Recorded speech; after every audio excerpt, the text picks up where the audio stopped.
What's up guys, Miss Pess here, back with another Star Wars Galaxy of Heroes commentary video, and today I got to record some Grand Admiral Thrawn gameplay footage on a developer build while at EA Play today.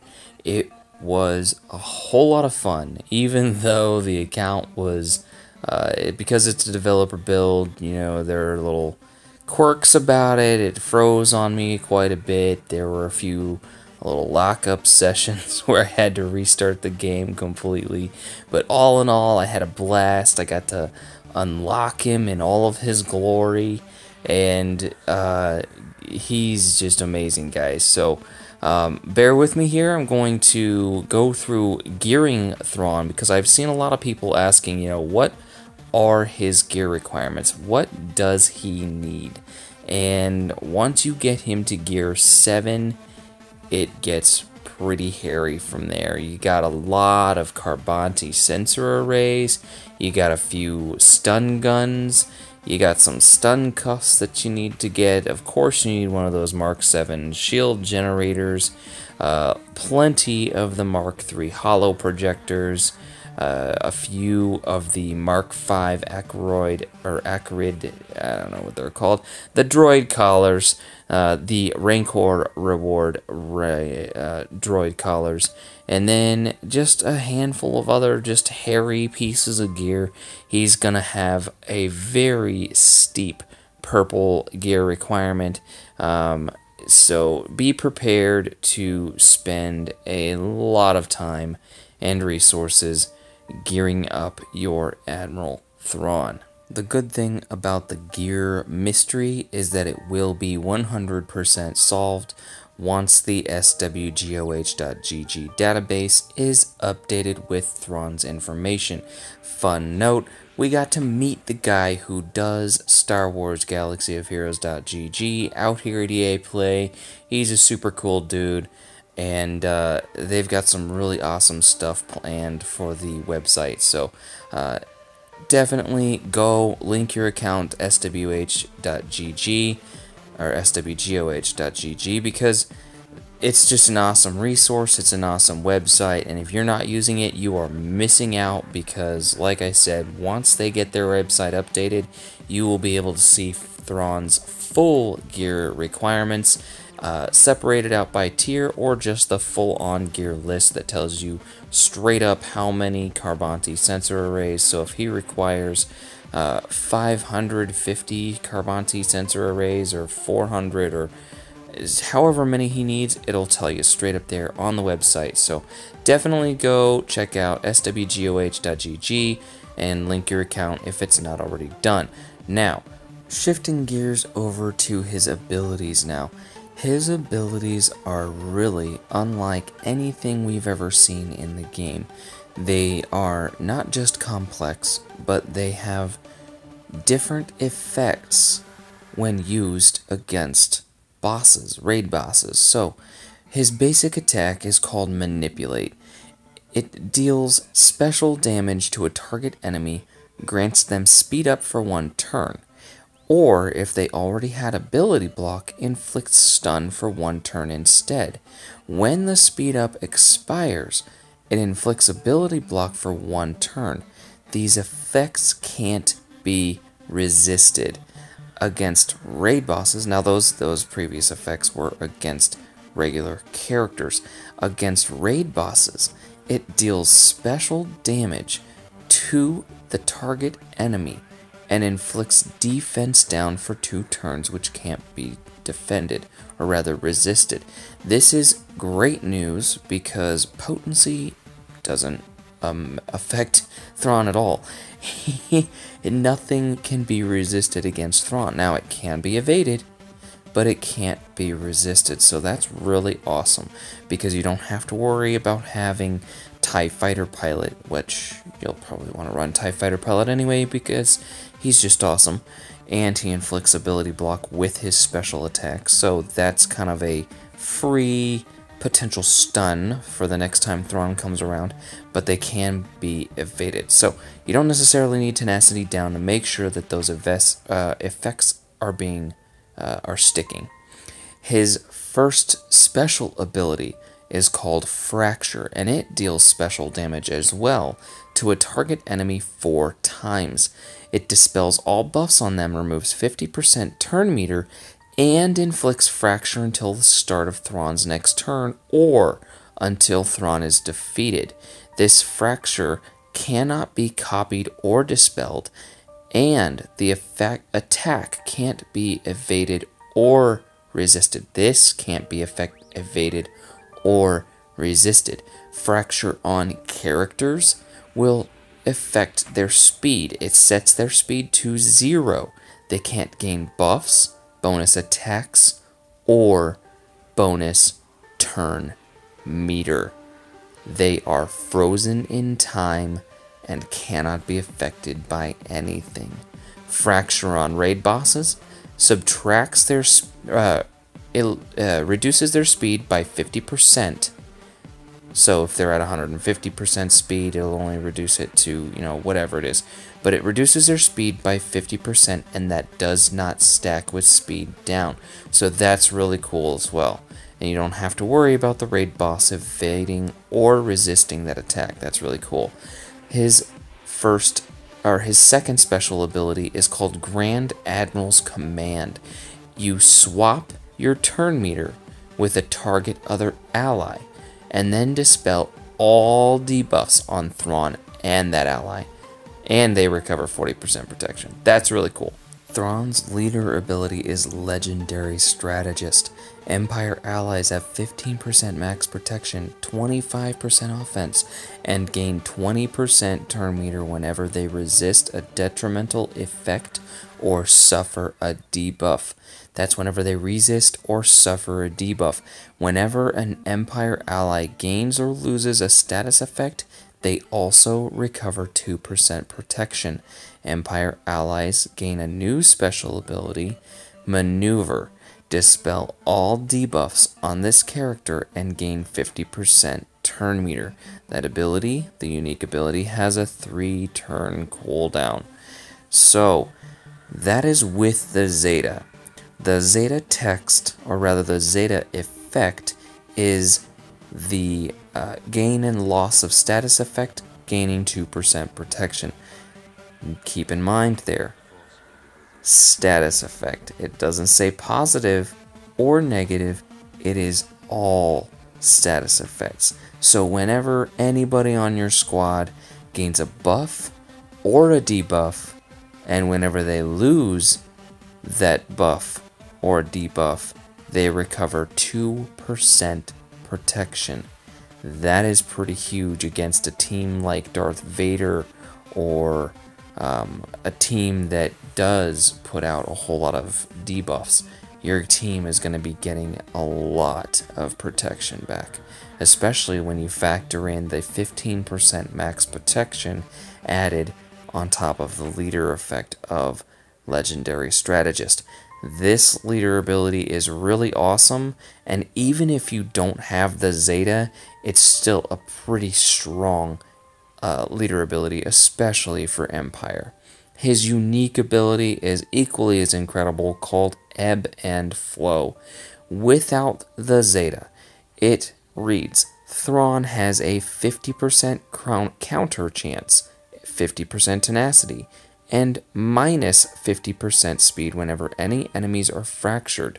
Whenever another enemy, or rather Empire ally, uses a special ability while Thrawn is active, that ally gains 15% turn meter, and if any enemies are fractured, Thrawn loses 15% turn meter. That's really cool. With the Zeta, however, Thrawn gains an additional 50% counter chance and 50% tenacity, upping both to 100%. It also reduces the fractured enemy's turn meter by 15% whenever an Empire ally uses a special ability. So not only Thrawn, but also the fractured enemy lose 10, or rather 15% turn meter, which pretty much guarantees that once that fractured enemy comes out of fracture, they're going to be at very close to 0% turn meter. Now, the moment I know you all have been waiting for, his statistics. So, this is at 6 stars because I want to show something to you guys. So at 6 stars, he's going to have nearly 25,000 health, 27,000 protection. His potency, irrelevant, nothing can be resisted. And then he uses special damage for all of his attacks, so his special damage is actually pretty stinking high. For a support, it's at 33, almost 3,350. And so his special critical chance is a little low, but that's, that's alright. So, as a reminder here, his health is at 24,919. His special damage is at 3,349. After you bump him to 7 stars, notice again his protection didn't change. He's at 25,981 health and 35,034 special damage. So minor increases there. At 5 stars, just, barely more of a buff. He's going to have very strong attacks at 5 stars, very high health pool at 5 stars. He will be arena viable. Mark my words, you will see him in arenas at 5 stars. Protection comes entirely from gear. Do not be afraid to go get Thrawn from this event and gear him up and use him at 5 stars. He will be worth it. I promise. If you don't want to go out and max your Phoenix, just take him to 6 stars. I'm pretty sure that 6 star tier 6 of the Thrawn event will not be a showstopper. It won't be impossible. You'll be able to beat it, I'm sure, with mediocre Phoenix squad. Maybe gear 8 Phoenix squad. You should be able to beat tier 6 of the Phoenix or the Thrawn event. So go get Thrawn. I promise you will regret it incredibly if you do not go get Thrawn. Just do it. Do it. You will regret it if you don't. Going on to this gameplay. Now, because we were on a developer build, it was very hard to find opponents to battle in arenas. I talked to Arnold T101 about using this gameplay from his capture session. So this is his little battle against a Darth Maul squad. Keep in mind that this was not a Zeta Darth Maul, so it's not exactly the most optimum squad to be facing to really test Thrawn's real power, but it is kind of fun to see how effective he is in situations like this where you're facing a lot of debuffs. So my only recommendation would have been in this scenario to fracture Darth Nihilus right off the bat and then ignore Darth Nihilus, because in my opinion, the best strategy behind using Fracture is to actually use it to immobilize and take a character off of the battlefield. You want to eliminate that threat while you deal with other threats on the field. So right now, Kylo Ren, or rather Darth Nihilus, is immobilized. He's not a threat. So I would have probably chosen to go after Darth Maul, or possibly even Kylo Ren, to maybe take that guy, one of those two characters off the field. However, because it's really, it's not a Zeta Maul squad, so it's not that big of a threat. But also, keep in mind here, you've frozen that enemy.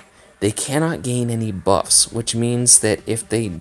I don't know if a target can evade any attacks while they are fractured, but if it acts like a true stun, then they will not be able to evade any attacks. That would be definitely something to do a little bit more playtesting. See if we can make a character dodge with fracture on them. I sincerely doubt that they will dodge any attacks while they are fractured, but I would definitely not use fracture and then target that enemy. That's not something I would necessarily do. Now, coming back over to the gameplay that I captured, I tried to showcase a little bit more of the free-to-play, what characters will the average player have. Now, most players should have Darth Vader, Royal Guard, Grand Moff Tarkin, and possibly even TIE Fighter Pilot. So, these are all very easy to obtain, fairly simple to gear characters that you can put on your squad around Grand Admiral Thrawn and still kick some major tail, right? If you've got Shore Trooper, throw Shore Trooper in place of Royal Guard, and you've got a pre-taunt. So this is a very, very good Empire squad to throw around Thrawn, and in this gameplay footage that I recorded, I did not Zeta Thrawn. I didn't have any Zetas on Thrawn, so I tried to really make this as realistically free-to-play as possible for the average player. Now, the only thing that you're seeing that may be different from your experience as a free-to-play is the fact that your characters probably won't hit that hard, because I actually used a very, very well-equipped account for this this importation. So, because we are on a developer build, I was able to import an account, any account that I wanted to. As long as I had an ally code, I could import that account. So I imported one of my fellow BHG squad or guild members, Mace Window. He has an incredible roster of characters. If he doesn't mind my bragging on him, he is at the top of the SWGoH.gg collection score chart, and so I really was able to really experiment with what characters really excelled around Thrawn, and there are some characters that do extremely well in a squad with Thrawn. Director Krennic, Death Trooper, both do extremely well because of the debuffs flying around. You also will do extremely well with General Veers, as you saw on T101, especially that ability block. That AoE ability block is going to be killer from General Veers, because that means that Admiral Thrawn is going to be stunning anybody who is affected by that ability block, which leads me on to Darth Vader and the TIE Fighter Pilot. Both can inflict ability block. TIE Fighter Pilot with his special ability, as long as you have the Omega, and then Darth Vader with his basic. Another character setup that I wanted, or rather squad setup that I wanted to try with Admiral Thrawn was Director Krennic lead, because I really would like to see how well Admiral Thrawn excels as a support character to a Director Krennic lead with his basic attack, in conjunction with Director Krennic's leader ability inflicting an unresistible ability block to any enemy who suffers a critical strike while they have a negative status effect, any negative status effect. I think that a very, very powerful squad would be a Director Krennic lead, Grand Admiral Thrawn, Death Trooper, Darth Vader, and Shore Trooper. I think that that would be a very, very powerful arena squad, even possibly arena viable. But like I said, I haven't tested it. I'd like to test it. If I get a chance to test it, I will definitely try and record that gameplay for you.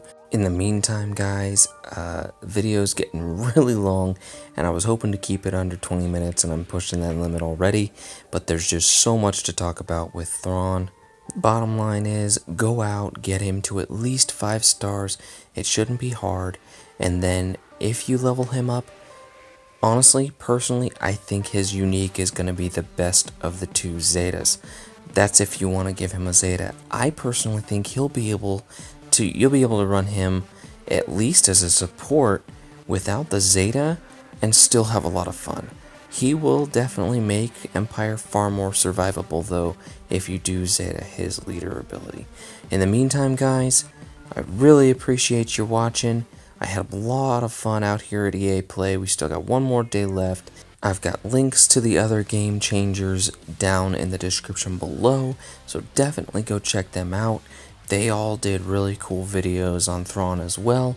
As always, guys, like, favorite, subscribe, check me out on Facebook, follow me on Twitter, join my Discord server to continue the conversation, and I will catch you all later.